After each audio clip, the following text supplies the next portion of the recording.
Pertimbangan orang dalam memilih mobil di masa kini agak unik ya. Sejumlah hal ini bakalan relate sama kebanyakan orang Indonesia. Apa aja coba? Pertama, mobilnya harus SUV.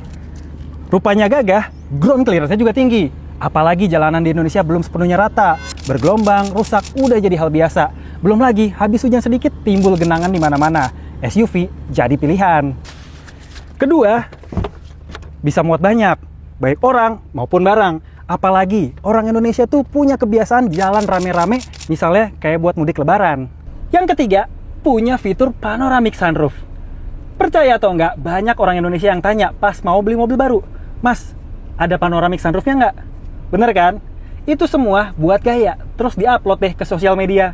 Dan sebagai mobil yang baru aja di-launching, kira-kira Mitsubishi Destinator ini bisa penuhin kebutuhan dan juga ekspektasi orang Indonesia tadi nggak? So kalau gitu, kita kenalan aja sama mobil yang ganteng satu ini.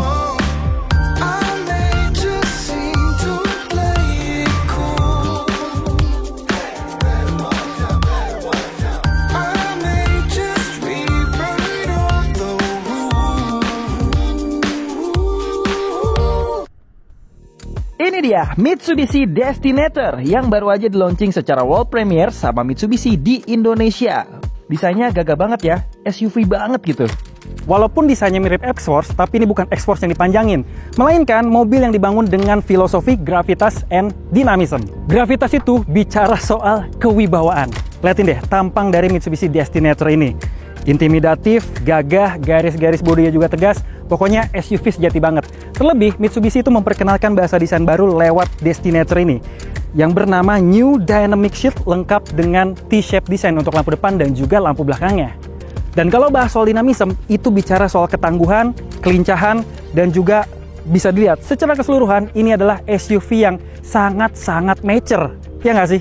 Secara bentuk dan juga dimensi, bisa dilihat ya, kalau Mitsubishi Destinator ini punya panjang 4,6 meter.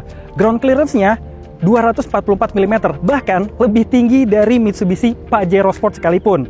Terus buat diajak putar balik, mobil ini tuh gampang banget, karena radius putarnya 5,4 meter. Keren ya?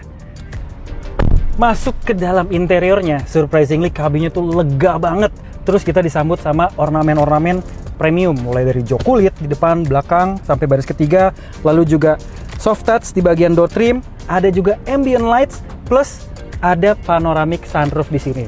Udah gitu, buat menunjang pekerjaan ataupun hal-hal yang bisa dilakukan di dalam mobil, ada meja lipat lengkap dengan cup holdernya. Dan di sini banyak banget kompartemen, salah satunya kantong di sini bisa naruh smartphone.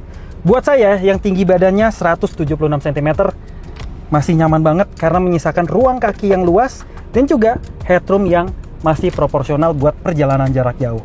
Asik ya. Terus juga di sini ada kisi-kisi AC di sisi kanan dan juga sisi kiri, lengkap dengan lampu. Nah, ini masih ada plastiknya. Kletek Ulala. Di kursi bagian belakang juga cukup nyaman buat ditempatin sama orang dewasa. Lengkap sama 2 ventilasi AC dan juga dual port USB charger Type A dan juga Type C. Bagasinya juga lapang, apalagi kalau jok baris ketiga dilipat 50-50, muat banyak banget deh asli. Masuk ke dalam kokpit pengemudinya, rasa antusias nih makin menggelora ya, karena langsung dihadapin sama instrumen-instrumen pendukung dalam berkendara. Misalnya aja nih, layar head unit yang kesannya gede banget, karena antara head unit dan juga MID seolah-olah menyatu. Head unitnya 12,3 inci yang juga udah support Android Auto dan juga Apple CarPlay. Dan bahkan di sini kita bisa lihat berbagai macam informasi terkait kendaraan ataupun mobil Mitsubishi Destinator ini sendiri. Terus layar MID-nya juga udah digital yang seolah-olah kita lagi ada di dalam pesawat fighter jet ataupun pesawat luar angkasa. Setirnya udah ada pengaturan tilt dan juga teleskopik. Terus di sini juga udah ada AC yang digital dengan tombol fisik dengan sistem dual zone. Jadi antara penumpang di sebelah kiri dan juga pengemudi bisa berbeda. Mobil ini juga udah dilengkapi dengan start stop engine, ada drive mode juga, parkir elektrik dan juga auto hold. Sekarang waktunya kita rasain impresi berkendara dari Mitsubishi Destinator.